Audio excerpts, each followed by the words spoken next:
저는 이유나 30살입니다. 바깥 세상에서는 서울 강남의 소규모 수입 화장품 판매사를 운영하는 평범한 주부로 알려져 있지만 사실 윤성그룹의 배후 되고 경영자입니다. 이 그룹은 5년간 제가 은밀히 인수하고 키운 기업으로 현재 국내 화장품 원료 공급 시장에서 40% 이상의 점유율을 차지하고 있는 숨은 챔피언이에요. 남편은 김민재로 대학 동기였지만 결혼 후엔 회사에서 평범한 직원으로만 살아가며 제 일과 가족관계를 전혀 돌보지 않아요. 시댁은 이씨 가문으로 큰아버지 이재현 이 가문이면 사업을 이끌고 있고 시어머니 박숙자는 가문의 위상과 세태를 더 중요시여 여 누구보다 제 평범함을 못마땅해 해요. 매년 추석마다 이씨 가문이 대가족 모임이 큰아버지네 집에서 열리는데 저는 언제나 가장 먼저 도착해서 준비를 돕는 역할을 해왔어요. 오늘도 10시에 출발해서 11시경 큰아버지네에 도착했고 바로 주방으로 들어가 식재료를 손질했어요. 박숙자 시어머니는 이미 주방에서 유나야. 저 사과 좀 깎아서 그릇에 담아. 손님 1시쯤 올 거야 라고 명령하듯 말했어요. 저는 말없이 사과를 씻고 칼로 얇게 썰었고 옆에 서 있는 큰아버님이 아내 이숙진은 유나. 저기 양념장 좀 만들어줘. 재현이 오늘 친구로 중요한 사람 불렀는데 그분 입만 맞춰야 해라고 웃는 얼굴로 말했지만 눈빛에는 경멸이 담겨 있었어요. 남편 민재는 12시쯤 왔는데 그는 저가 주방에서 바쁘게 움직이는 걸 보고도 나 피곤해서 거실에서 쉬다 올게라고 말한 뒤 거실 소파에 앉아 휴대폰을 만지기 시작했어요. 저는 칼을 잠시 멈추고 그를 쳐다봤지만 아무 말도 못했어요. 이런 모습이 3년째라 익숙해졌지만 가슴속에는 여전히 답답함이 차오르는 건 사실이에요. 1시가 되자 손님들이 차례로 도착했어요. 큰아버지 이재현은 양복을 입고 문 앞에서 손님을 맞으며 장사님, 오늘 정말 와주셔서 감사합니다. 내가 아까 말한 대로 우리 가문은 이 지역에서 오래된 사업가로 라고 과장된 이야기를 하기 시작했어요. 이숙진은 손님들에게 안내하며 주석이 쪽으로 오세요. 이미 음식 다 차렸어요 라고 말했고 그런 뒤 저를 부르고 유나야. 너는 저쪽 젊은이들 테이블에 앉아. 주석은 오늘 귀빈들이 앉을 자리라 좀 촘촘해서라고 말했어요. 저는 그녀가 가리키는 테이블을 봤어요. 식당 가장구석에 있었고 거기에는 큰아버님의 중학교생 손자와 친척의 20대 아이들 몇 명이 이미 앉아 핸드폰을 하고 있었어요. 반면 주석에는 너댓 개의 자리가 비어 있었어요. 저는 그런데 주석의 자리가 라고 말하려 했지만 이숙진이 아니. 곧 다른 손님이 올 거라 빈자리 없을 거야? 너 그냥 저기 앉아라고 말을 까로챘어요. 저는 말없이 그 테이블에 앉았어요. 옆에 앉은 민재 누나. 여기도 좋아. 아이들랑 있으면 시끄럽긴 하지만 편해라고 말하며 여전히 휴대폰을 떼지 않았어요. 주석에서 들려오는 이재현의 웃음소리와 이분은 우리 업계에서 정말 중요한 사람이에요. 앞으로 잘 부탁드립니다라는 말이 들렸고 그 사이로 이숙진이 어쩌다 저런 작은 회사 운영하는 사람이 우리 가문에 들어왔는지라는 속삭임이 저의 귀에 닿았어요. 저는 앞에 있는 새우를 천천히 까면서 손가락으로 휴대폰 화면을 눌렀어요. 비서 돼지민에게 보내는 메시지를 입력했어요. 오늘이 시가문 모임. 주석에 초대된 귀빈 명단과 배 경조사해줘.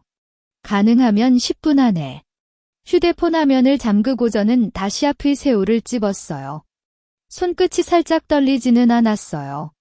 오히려 이런 차별 이제 가세운 계획을 더 단단히 만드는 원동력이 되곤 해요. 옆에 앉은 큰아버님의 딸. 이수진이 핸드폰을 내려놓고 언니. 요즘 화장품 사업 잘 되나? 저번에 친구가 유나 언니 회사 제품 샀다는데 가격 좀 싼데 품질 괜찮나? 라고 웃으며 말했어요. 그 표정은 궁금해하는 게 아니라 명백히 저급 제품을 떠올리며 비웃는 거였어요. 저는 입에 새우살을 넣고 천천히 삼키고 말했어요. 그래. 그럼 친구한테 잘 쓰고 있다고 말해주세요. 저희는 가격보다 품질에 신경 쓰는 편이라. 이수진은 아하.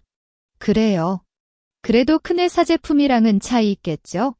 저는 항상 엘 화장품만 쓰는데 피부에 안 좋아서 라고 말을 이어갔어요. 저는 그냥 미소만 지었어요.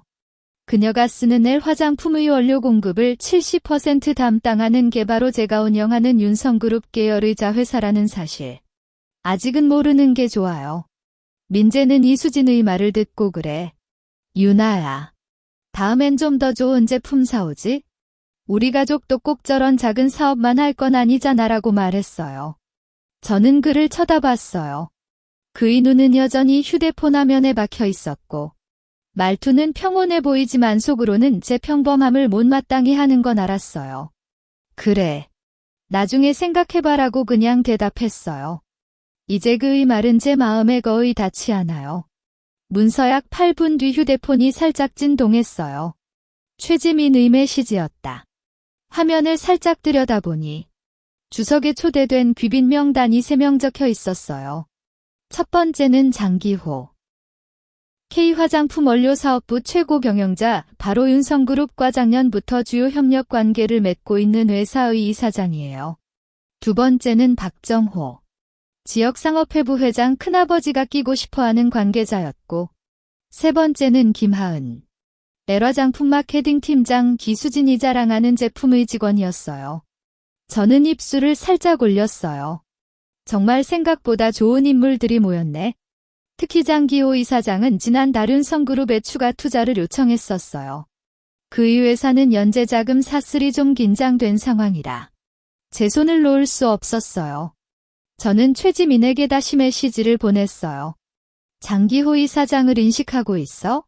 오늘 만나 몇 날을 모르는 척해. 그가 나를 먼저 인사하거나 의문을 표시할 때까지 기다려. 그리고 K화장품의 최근제 무상태 간략히 보내줘. 메시지를 보낸 뒤 저는 식탁에 놓인 젓가락을 살짝 움직였어요. 주석에서 이재현 이장 이사장. 오늘 정말 와주셔서 감사합니다. 제가 아까 말한 대로 우리 가문도의 지역에서 화장품 관련 사업을 조금 하고 있는데 라고 말하는 소리가 들렸어요.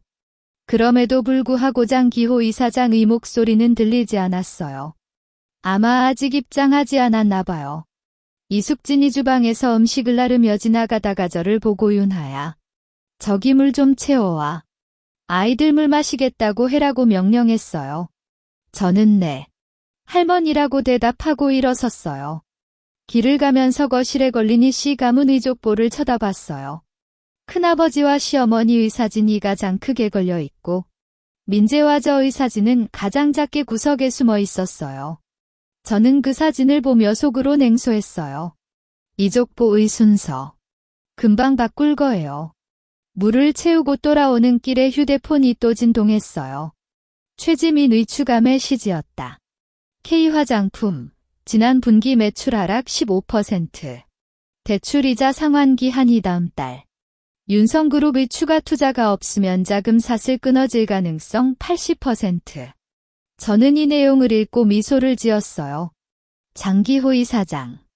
오늘 당신의 선택이 중요해요. 그때 거실문이 열리고 장 이사장. 드디어 오셨어요.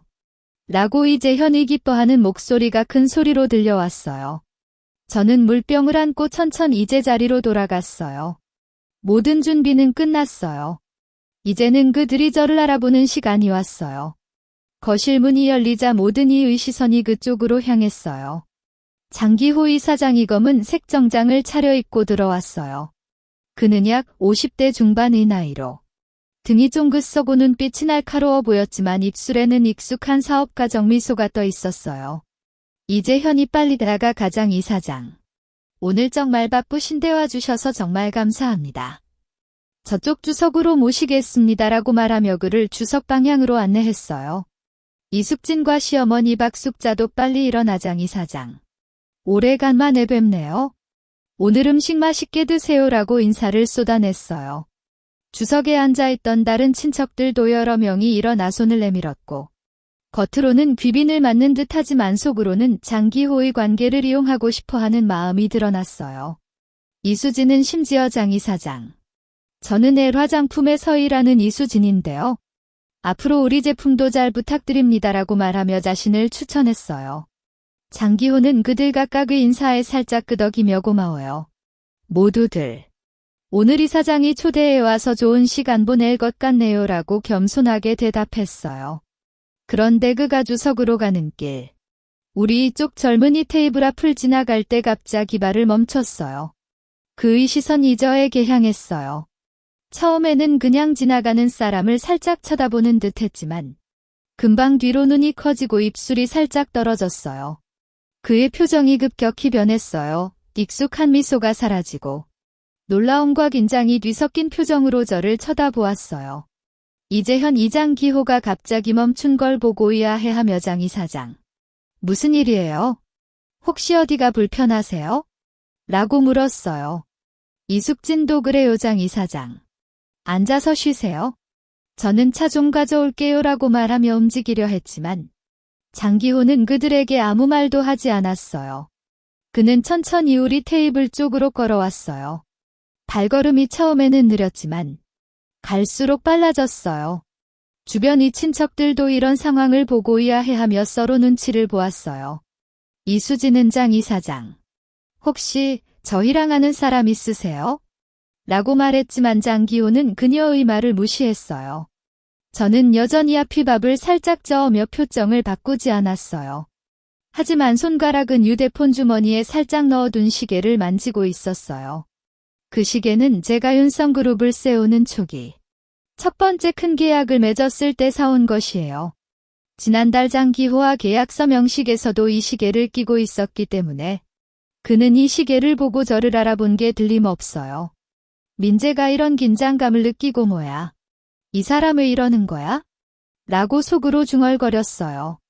그는 여전히 저가 평범한 주부라고 생각해서 장기호가 저를 찾는 이유를 전혀 모르고 있었어요.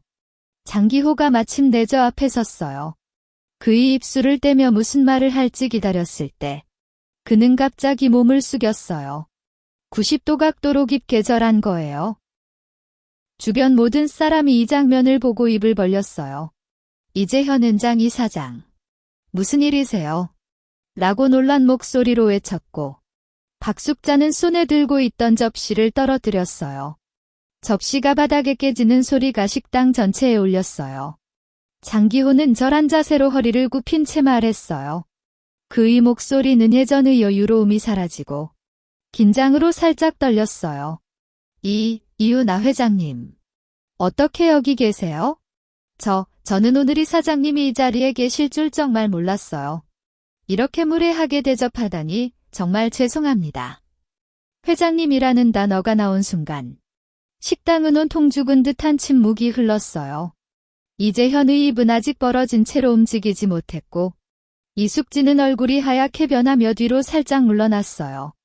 이수진은 회장님. 유나 언니가? 라고 말하며 저를 쳐다보는 눈빛에 혼란과 불신이 가득 차 있었어요.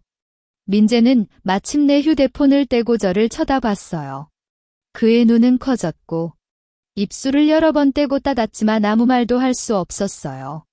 저는 장기호를 쳐다보며 천천히 젓가락을 놓았어요. 손수건으로 입을 살짝 닦은 뒤 부드럽지만 확실한 목소리로 말했어요. 장 이사장. 일어나세요. 제가 이 자리에 앉는 게 그렇게 놀라운 일인가요? 장기호는 제 말을 듣고 서서히 일어났어요. 그의 얼굴은 빨갛게 달아올랐고 손을 앞에 모으고 움츠린 자세로 긴장을 감추려고 했지만 소용없었어요. 주변 이 친척들은 여전히 입을 벌린 채로 이 장면을 못 대었어요. 특히 이재현 큰아버지는 장 이사장. 이게 무슨 말이에요? 유나는 제네릿이야, 제 며느리잖아요. 어떻게 회장님이라 라고 말을 더듬었어요. 그의 목소리가 떨리고 있었어요. 저는 이재현을 쳐다보며 살짝 웃었어요. 큰아버지. 사람은 겉으로 보이는 대로만 알 수 없잖아요. 그런 뒤 다시 장기호에게 돌려 말했어요. 장 이사장. 지난주 제출하신 추가 투자 신청서. 저희 회의실에서 아직 심의 중이에요. 혹시 오늘 이 자리에 와서 그 심의 결과를 빨리 알고 싶으신 건가요? 제 말을 듣자 장기호의 얼굴이 갑자기 창백해졌어요. 그는 빨리 고개를 저으며 아닙니다. 절대로 그런 뜻이 아니에요. 저는 그냥 이사장이 초대해 와서 라고 해명하려 했지만 제 가손을 살짝 들고 말을 까로챘어요. 알아요. 그래도 다음엔 이런 가족 모임에는 미리 연락해주세요. 저도 시간을 내고 왔을 텐데. 이때 저는 손가락으로 손목에 끼고 있는 시계를 살짝 보았어요. 은색 금속 밴드에 작은 다이아몬드가 박힌 이 시계는 제가 윤성그룹을 세우고 첫 번째 대형 계약을 맺었을 때 사준 거예요. 그때부터 이 시계는 제가 이윤아가 아니라 윤성그룹 회장으로 살아가는 증거였어요. 장기호는 이 시계를 보고 눈을 또 크게 뜬 뒤 다시 허리를 살짝 굽혔어요. 알겠습니다. 다음부터는 꼭 미리 연락하겠습니다. 민재가 이제야 제 옆으로 다가와 윤아. 이거 뭐야? 너 언제 회장이 됐어? 라고 말했어요. 그의 목소리는 혼란스러웠고 눈에는 두려움이 섞여 있었어요. 저는 그를 쳐다보지 않고 그냥 말했어요. 몇 년 전부터요. 그때 너는 사업 시작하기엔 위험이 너무 크다고 말하며 반대했잖아. 민재의 입을 떼고는 말할 수 없었어요. 그의 얼굴이 점차 붉어졌고 손을 꼽으려다가 또 놓았어요. 이수진이 언니. 그럼 저가 쓰는 엘 화장품도? 라고 말했어요. 저는 그녀에게 미소를 지으며 엘 화장품의 주요 원료 공급업체 중 하나가 저희자 회사예요. 그래서 이수진아, 너가 쓰는 제품의 품질은 제가 좌우할 수 있어요. 이수진이 얼굴이 하얗게 변하며 뒤로 물러났어요. 박숙자 시어머니가 마침내 목소리를 내었어요. 윤아, 어쩌다 그런지 귀를 갖게 됐어? 왜 우리에게 안 말했어? 가족인데 라고 말했지만 그 목소리는 자신감이 없었어요. 저는 시어머니를 쳐다보며 가족이라면 추석 모임에서 저를 구석 테이블에 앉히지 않았을 거예요. 주석에 빈자리가 많았는데도 말이죠. 제 말을 듣자 박숙자는 입을 다무렸어요. 이숙진이 급히 와서 윤아야. 죄송해. 아까는 그냥 아이들랑 시끄럽게 앉자고 그랬어. 의도는 없었어. 라고 해명했어요. 저는 그녀의 손을 밀쳐내며 이숙진 아주머니. 거짓말은 안 좋아요. 제가 작은 사업만 하는 걸 보고 주석에 앉을 자격이 없다고 생각했잖아. 이때 장기호 가겸허한 표정으로 이 회장님. 오늘 정말 실례했습니다. 저는 지금 당장 회사로 갈게요. 추후에 직접 뵙고 사과하겠습니다. 라고 말하며 급히 떠나려 했어요. 저는 그를 붙잡았어요. 장 이사장. 조금만 기다려요. 큰아버지가 오늘 중요한 손님을 모셨으니 함께 식사라도 하고 가는 게 좋지 않아요? 그리고 저도 큰아버지의 사업에 대해 좀 듣고 싶어요. 이재현이 제 말을 듣고 갑자기 긴장해하며 윤아. 그건 필요 없어. 오늘은 그냥 가족 모임이니까 라고 말했어요. 저는 이재현을 쳐다보며 큰아버지. 당신의 사업이 되그네 자금 회전이 어렵다고 들었어요. 제가 윤성그룹을 운영한다는 걸 알았으면 혹시 도움을 청하려고 이 자리에 왔을지도 몰라요. 이재현의 얼굴이 순간적으로 창백해졌어요. 그는 빨리 고개를 저으며 하니. 그런 거 없어. 사업은 잘 되고 있어. 라고 거짓말했어요. 하지만 그의 손이 살짝 떨리는 걸 보면 제 말이 맞는 건 명백했어요. 저는 휴대폰을 꺼내 최지민에게 메시지를 보냈어요. K화장품의 자금 상태 보고서와 이재현 사장의 회사 최근 거래 내역. 지금 이 주소로 보내줘. 메시지를 보낸 뒤 저는 장기호에게 미소를 지으며 장 이사장. 이제 앉아서 식사해요. 오늘 이 자리에서 많은 진실을 듣게 될 거예요. 장기호는 얼굴에 걱정스러운 표정을 짓지만 제 눈빛을 보고는 알 수 없이 주석의 빈자리에 앉았어요. 이재현과 박숙자는 서로 눈치를 보며 긴장감을 더해가고 민재는 제 옆에 앉아 아무 말도 못하며 그냥 식탁을 쳐다보고 있었어요. 저는 앞의 음식을 살짝 풍겨보며 속으로 생각했어요. 이제 진정한 처벌이 시작될 거예요. 휴대폰 화면이 다시 진동했어요. 최지민이 문서 모두 전송 완료라는 메시지를 보냈고 동시에 저의 태블릿에도 이재현 사장의 회사의 성상사와 K화장품의 거래 내역 PDF 파일이 떨어졌어요. 문서전은 태블릿을 살짝 들고 큰아버지. 혹시 이 성상사의 최근 재무 상태를 아시나요? 지난 분기 매출이 작년 동기보다 30% 하락했다는데 라고 말했어요. 이재현의 얼굴이 갑자기 찡그렸어요. 그는 급히 컵을 들고 물을 마시며 그건 일시적 인연상이야. 다음 분기부터 회복될 거야 라고 말했지만 목소리가 확실하지 않았어요. 저는 태블릿 화면을 이재현 쪽으로 돌렸어요. 그런데 이 문서를 보면 이성 상사가 지난달 K 화장품에 5천만 원 상품을 납품했지만 떼금을 받지 못했어요. 장 이사장. 이건 사실이죠? 장기호가 갑자기 제 이름을 부르니 몸을 떨렸어요. 그는 고개를 끄덕이며 그렇습니다. 하지만 연재자금 조달 중이라고 납부할 예정이었어요. 라고 해명했어요. 저는 그래요. 그럼 이 문서는 무슨 의미예요? 라고 말하며 또 다른 PDF 파일을 열었어요. 그건 K 화장품이 이성 상사의 가품 원료를 공급한 것으로 증명하는 검사 보고서였어요. 이재현이 화면을 보자 눈이 돌았어요. 이건 뭐야? 거짓말이야. 장 이사장. 너희가 이런 걸 해줬다고? 라고 소리치며 장기호를 쳐다봤어요. 장기호는 팔짱을 끼고 이사장. 당신이 원료 가격을 낮춰달라고 요청해서 저도 어쩔 수 없었어요. 그리고 당신은 그 가품을 다른 중소업체에 파는 걸 알고 있잖아요. 라고 말했어요. 주변 친척들이 이 대화를 듣고 뒤로 물러났어요. 이숙진 이재현아. 이거 진짜야? 가품을 파는 거? 라고 울음을 터뜨리며 말했어요. 이재현은 아니. 거짓말이야. 이 모든 건 유나가 꾸미는 모야. 라고 소리치며 저를 향해 손을 가리켰어요. 저는 웃으며 큰아버지. 증거가 앞에 있는데 왜 거짓말을 해요? 이 검사 보고서는 국가인증기관에서 발급한 건데 거짓을 만들 수 없어요. 그런 뒤 저는 태블릿을 다시 돌려 민재에게 보여줬어요. 민재. 너도 봐. 너희 아버지가 존경할 만한 사업가로 자랑하는 이성 상사가 실제로는 이런 불법 행위를 하고 있어.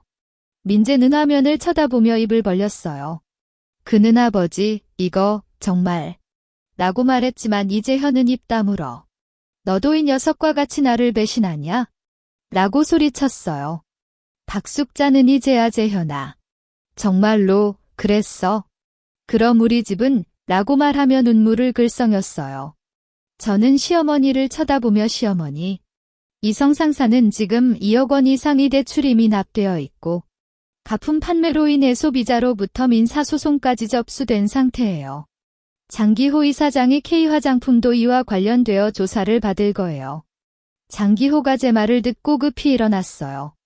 이 회장님. 저는 모르는 건데요. 이사장이 속여서 저는 진짜 몰랐어요. 혹시 은성그룹의 투자는? 라고 말하며 눈에 걱정이 가득 차 있었어요. 저는 장 이사장. 투자는 이미 회의실에서 거절 결정을 내렸어요.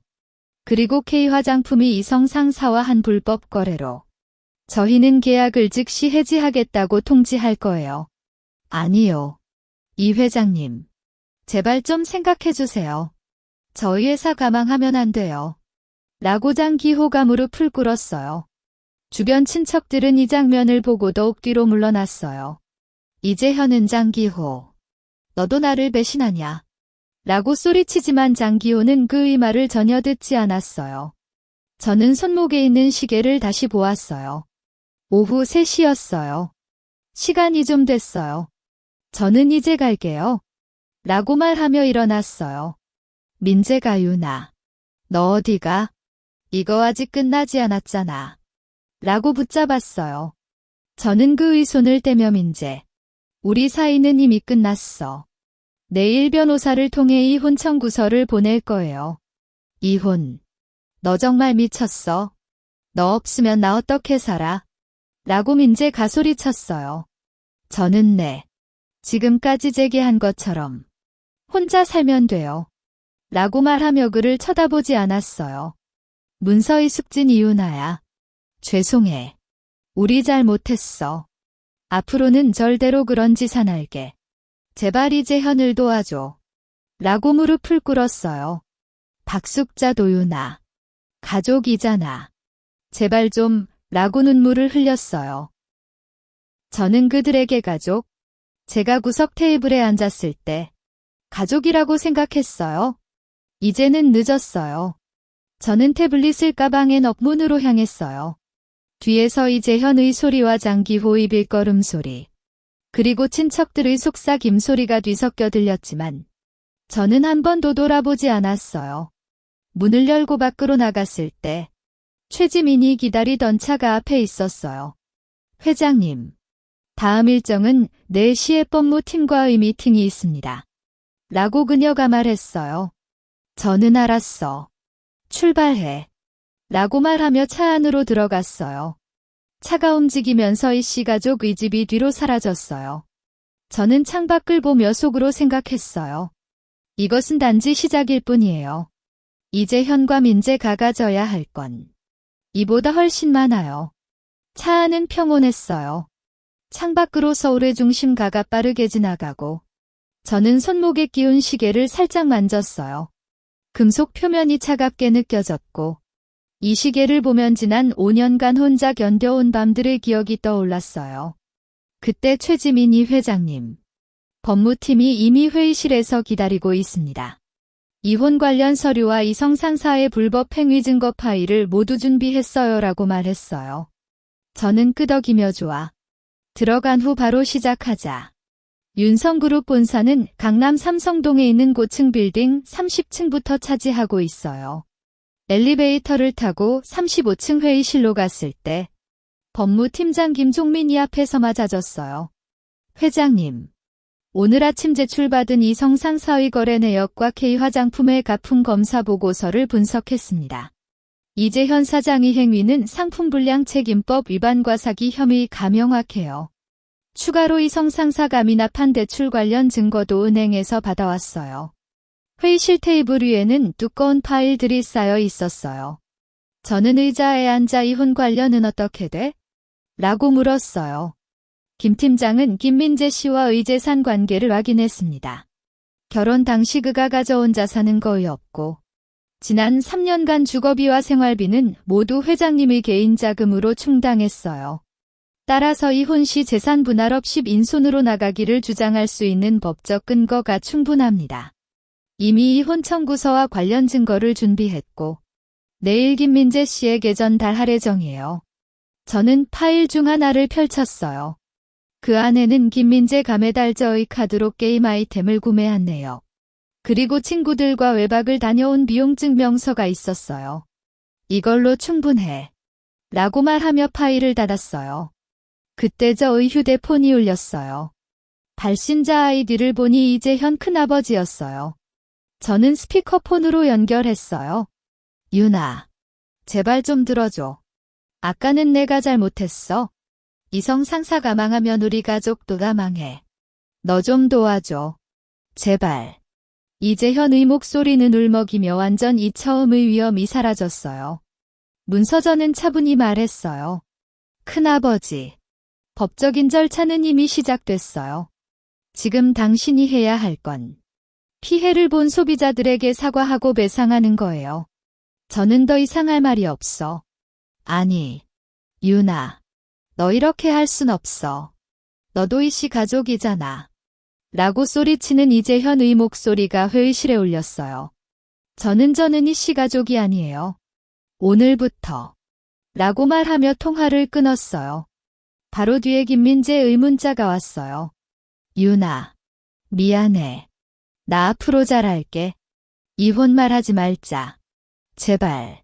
저는 문자를 읽고 그냥 삭제했어요. 김 팀장은 회장님, 이재현 사장이 직접 법원에 소송을 제기할 가능성도 있지만 현재 증거로 볼 때 우리가 이길 확률이 90% 이상입니다. 추가로 K화장품의 장기호 이사장도 이성 상사와의 거래로 인해 관련 조사를 받게 될 거예요. 장 씨는 벌써 저희에게 연락해서 협조 의사를 밝혔어요. 좋아. 장기호와의 계약 해지 통지서는 내일 보내고 이성 상사의 자산 동결 신청은 오늘 안에 제출하자. 라고 명령했어요. 최지민이 옆에서 메모를 적으며 내. 회장님. 그리고 방금 지역상업회의 박정호 부회장이 연락했어요.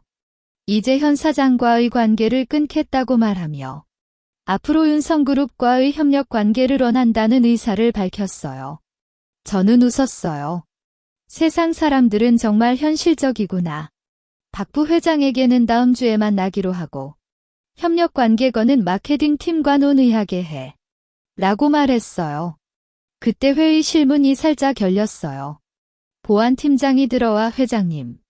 이씨 가족의 친척들 몇 명이 본사로비에 와서 만나고 싶다고 요청했어요. 대부분 사과하려고 한다는 말이에요. 저는 눈을 감고 생각했어요. 모두 거절하자. 그리고 앞으로 이씨 가족과 관련된 사람들은 본사에 출입하는 걸 금지시켜. 어떤 이유든지. 네. 알겠습니다. 라고 보안팀장이 답하며 나갔어요. 회의가 끝났을 때 저녁 6시가 됐어요. 최지민이 회장님. 저녁 식사를 준비할까요? 라고 묻자 필요 없어. 차로 집에 보내줘. 라고 말했어요. 집은 제가 혼자 사는 강남의 아파트였어요. 결혼 후에도 이곳을 유지했고 대부분의 시간을 이곳에서 보냈어요. 차가 아파트 앞에 도착했을 때 저는 창밖을 보았어요. 거리에 김민재가 서서 저의 차를 기다리고 있었어요. 그의 옷은 어질러졌고 눈에는 혼자가 섞여 있었어요. 최지민이 회장님. 안내할까요? 라고 묻자 하니 그냥 지나가. 문서라고 말했어요. 차가 김민재 앞을 지나갈 때 그는 유나. 기다려. 라고 소리치며 차를 따라 달렸지만 저는 한 번도 창문을 열지 않았어요. 아파트에 들어가고 문을 닫은 순간 오늘 하루의 피로감이 몰려왔어요. 저는 거실 소파에 앉아 시계를 보았어요. 7시 15분. 이제 다음 단계는 이성 상사의 자산을 조사하고 김민재에게 이혼 청구서를 전달하는 거예요. 그리고 그들이 저에게 준 모든 상처를 배로 갚아줄 거예요. 다음 날 아침 9시. 법무팀의 김 팀장이 직접 저의 아파트에 왔어요. 그는 손에 이혼 청구서와 이성 상사 자산 동결 신청서를 들고 있었어요. 회장님. 이혼 청구서는 오전 10시에 김민재 씨의 직장으로 전달할 예정이고 이성 상사의 계좌와 부동산 정보는 은행과 세무서에 통지했습니다. 오늘 안에 모든 자산이 동결될 거예요. 저는 커피를 부수며 끄덕었어요. 김민재가 반발하면 어떻게 할지 대비책은? 네. 이미 증거 제출용 파일을 법원에 등록했습니다. 그가 어떤 이유로든 이혼을 거부해도 재산 분할 없이 이혼 결정을 받을 가능성이 높습니다. 김 팀장이 확실하게 말했어요. 11시경 최지민이 메시지를 보냈어요. 김민재 씨가 직장에서 이혼 청구서를 받고 급히 퇴근했어요. 그의 동료가 김 씨가 소리치며 울고 있었다고 전했어요. 저는 화면을 보고 그냥 삭제했어요. 이제 그의 감정은 제게 아무 의미가 없어요. 오후 1시. 이재현이 다시 전화를 걸었어요. 이번엔 목소리가 푸석해서 더욱 처량해 보였어요. 유나, 은행에서 계좌가 동결됐다고 말해. 제 딸 수진의 결혼 비용도 그 계좌에 넣어뒀는데 제발 좀 풀어줘. 저는 큰아버지. 그 돈은 아마 이성 상사의 불법 매출로 모은 것일 가능성이 높아요. 법원이 조사할 거예요. 저는 못 도와. 라고 말하며 통화를 끊었어요. 곧이어 최지민이 또 보고를 했어요. K화장품 회장 기호의 사장이 기자회견을 열어 이성 상사와의 가품 거래를 인정하고 사과했어요. 그는 이재현 사장의 속임수라고 주장하며 모든 책임을 떠넘겼고 윤성그룹과의 계약 해지를 아쉽다고 말했어요. 저는 웃었어요. 장기호는 결국 스스로를 지키기 위해 이재현을 버렸다. 오후 3시. 저는 본사에서 마케팅팀과 회의를 하고 있었어요. 문이 살짝 열리며 최지민이 들어왔어요. 회장님. 김민재 씨가 본사로비에 와서 만나고 싶다고 단호히 요청하고 있어요. 보안팀이 막지도 못하고 저는 눈썹을 찌푸렸어요. 들어오게 하다. 회의실로. 5분 뒤 김민재가 들어왔어요. 그의 옷은 어질러졌고 눈 밑엔 검은 자국이 있었어요. 유나, 기혼 청구서 왜 보냈어? 우린 잘 살면 안 될까? 너가 회장이 되었다고 또 뭔데? 그는 소리치려 했지만 저의 눈빛을 보고 말을 삼켰다. 김민재. 우리는 이미 끝났어. 저는 차분히 말했어요. 결혼한 3년 동안 너는 제가 어떻게 살았는지, 제가 무엇을 해왔는지 한 번도 묻지 않았어. 추석에 제가 구석 테이블에 앉았을 때도 너는 그냥 휴대폰만 봤어. 이제 와서 잘 살면 안 될까? 라고 말하는 거야? 김민재는 무릎을 꿇었어요. 미안해, 균아. 나 잘 못했어. 앞으로 너의 일을 다 지원할게. 이혼 말고, 제발. 그의 눈물이 떨어졌지만 저는 전혀 움직이지 않았어요. 너의 후회는 너 혼자 해결해. 법무팀과 이야기하면 돼. 저는 버튼을 눌러 보안팀을 불렀어요. 김민재 씨를 본사에서 모셔다 놓아. 보안요원들이 들어와 김민재를 부축해서 일으켰을 때 그는 유나, 너 이렇게 할 순 없어. 너 없으면 나 살 수 없어. 라고 소리쳤어요. 하지만 저는 그의 뒤를 한 번도 안 봤어요. 회의가 끝났을 때 김 팀장이 추가로 보고를 해왔어요. 이재현 사장이 지역의원에게 호소해서 윤성그룹을 압박하려고 했어요. 하지만 그 의원이 회장님과의 관계를 알고 나서는 연락을 끊었어요. 저는 손목의 시계를 살짝 만졌어요. 그래. 다음엔 어떤 방법을 쓸지 기대되네. 저녁에 아파트로 돌아왔을 때 경비원 이혼으로 후이 숙지나 주머니가 와서 물건을 맡겼어요. 라고 말하며 작은 상자를 주었어요. 상자 안에는 저의 결혼 반지와 손편지가 있었어요. 유나야. 죄송해. 반지는 돌려주지만 제발 이재현을 도와줘. 우리 가족 기망하면 안 돼. 저는 반지를 꺼내보고 쓰레기통에 버렸어요. 편지는 읽지도 않고 함께 버렸어요. 이제 씨 가족과 관련된 모든 건 저의 삶에서 지워져야 해. 그런데 그때 휴대폰이 울렸어요. 발신자 표시가 은행 담당자였다. 회장님. 이성상사의 부동산 중 하나가 저당권이 설정되어 있는 걸 발견했어요. 저당권자는 김민재 씨입니다. 저는 입술을 살짝 올렸어요. 정말 숨은 거짓이 또 하나 나왔네. 이제 김민재와 이재현의 관계도 더욱 명확해질 거예요. 은행 담당자의 말을 듣고 저는 잠시 침묵했어요. 김민재가 이재현의 부동산의 저당권을 설정했다는 건 제가 전혀 몰랐던 일이었어요. 저당 설정일과 금액은? 이라고 물었을 때 담당자가 작년 10월 3천만 원으로 설정했어요. 이재현 사장이 자금 조달을 위해 김민재 씨에게 빌린 거로 보입니다. 라고 답했어요. 작년 10월 그때 제가 윤성그룹의 신규 사업을 준비하며 바빴던 시기였어요. 김민재는 그때 회사에서 보너스를 받았다고 말하며 새게임기까지 샀는데 그 돈이 이재현에게 빌린 거였어요. 저는 웃음이 나올 뻔했어요. 정말 모든 게 거짓이네. 법무팀에 이 사실을 전달하고 저당 계약서 사본을 받아오게 해. 라고 은행 담당자에게 말한 뒤 통화를 끊었어요. 최지민이 바로 들어왔어요. 회장님. 이재현 사장이 공장에 공급업체들이 모여 돈을 요구하고 있어요. 기자가 들러서 사진도 찍고 저는 손목의 시계를 보며 알았어. 그냥 두자. 이제는 누가 도와줄 수 없어. 오후 4시경. 김민재가 문자를 보냈어요. 유나. 나 진짜 잘못했어. 하지만 이재현 아버지에게 돈을 빌려준 건 우리 가족을 위해서였어. 너 이해해줘. 저는 법무조에서 저당권 사본을 받았어. 3천만 원. 작년 10월. 그때 너는 보너스라며 게임기 샀지? 라고 답했어요. 김민재의 문자 가금방 왔어요. 그건 오해야. 이재현 아버지가 갚아준 거로 샀어. 그럼 은행 거래 내역을 보여줘. 라고 답자. 그 뒤로 아무 소식이 없었어요. 저녁에 김 팀장이 보고를 해왔어요. 이재현 사장이 공장 이세금 체납 때문에 세무서에 압류당했어요. 그리고 이숙진 아주머니가 이재현 사장을 찾아가다가 말다툼을 하다가 넘어져 병원에 입원했다는 소식이 들었어요. 친척들은 대부분 이재현 사장을 피하고 있어요. 몇몇은 이재현이 우리를 속였다고 말하며 소송까지 생각하고 있다고 해요. 저는 창밖을 보며 시계를 만졌어요. 해가 질 무렵이었어요. 김민재의 저당권 관련해서 이재현이 갚았는지 확인해. 네.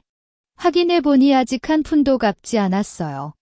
이재현 사장은 김민재 가자기 의사로 빌려준 거라 갚을 필요 없다고 말했어요. 김 팀장이 말했어요. 그럼 김민재는 3천만 원을 못 받고 있었단 뜻이에요. 저는 이 사실을 김민재에게 알려주고 어떻게 할지 물어봐. 라고 명령했어요. 그렇게 하면 두 사람은 서로 반목할 거예요. 1시간 뒤 최지민이 왔어요. 김민재 씨가 이재현 사장을 병원으로 찾아가다가 말다툼을 벌였어요. 기자가 찍은 사진이 인터넷에 올라왔어요. 저는 그 사진을 보았어요. 병원 연관에서 김민재가 이재현을 잡고 소리치고 이숙진 이사이에 끼어 말리는 모습이 담겨 있었어요. 좋아. 라고 그냥 대답했어요. 이재희 씨 가족은 스스로 내부에서 무너지고 있어요. 그런데 그때 김 팀장이 급히 들어왔어요. 회장님. 김민재 씨가 작년 제가 보낸 생활비 중 500만 원을 다른 계좌로 옮겼다는 걸 발견했어요. 그 계좌는 김민재의 첫사랑 이름으로 된 거예요. 저는 눈을 살짝 떴어요. 또 하나의 거짓이 드러났어요. 이번엔 그가 어떻게 변명할지 기대됐어요. 김 팀장이 말을 듣고 저는 의자에 기대 앉았어요.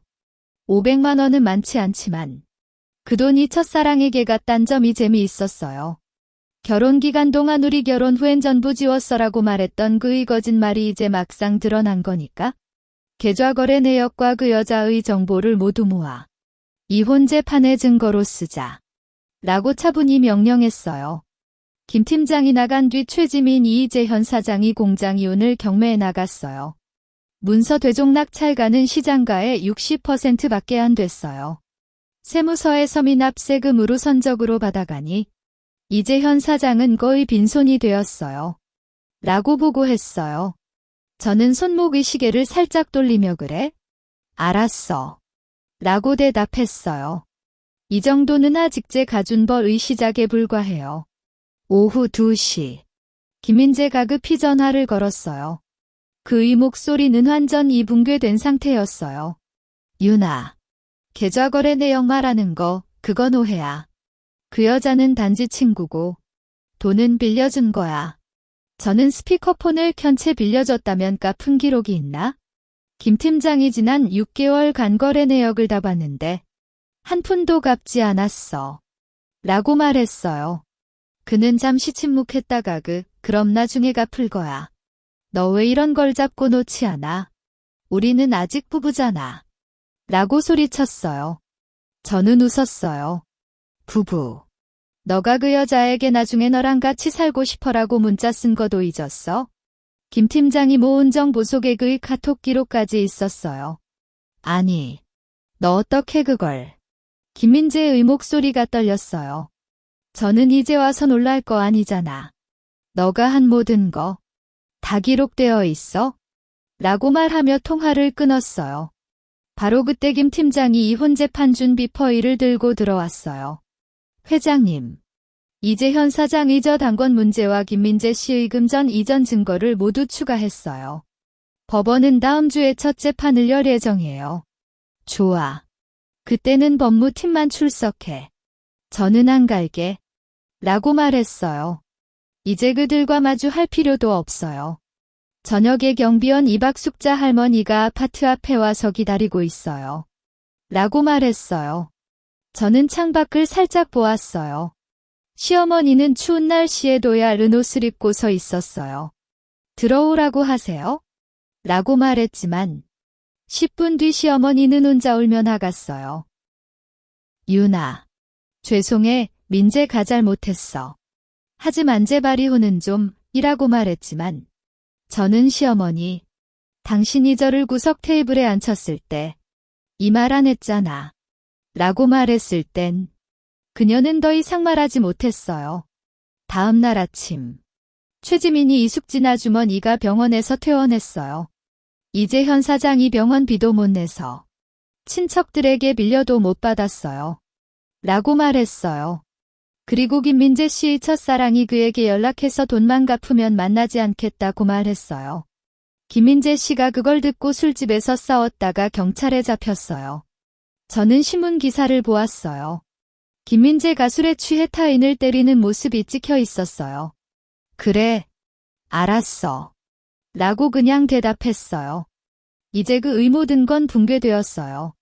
저는 손목 이 시계를 보며 생각했어요. 이 시계를 쌌을 때 제가 꿈꿨던 건 단순히 복수가 아니라 정의였어요. 이제 그 정의가 거의 다 이루어졌고 다음엔 다른 사람을 돕는 시간이 됐어요.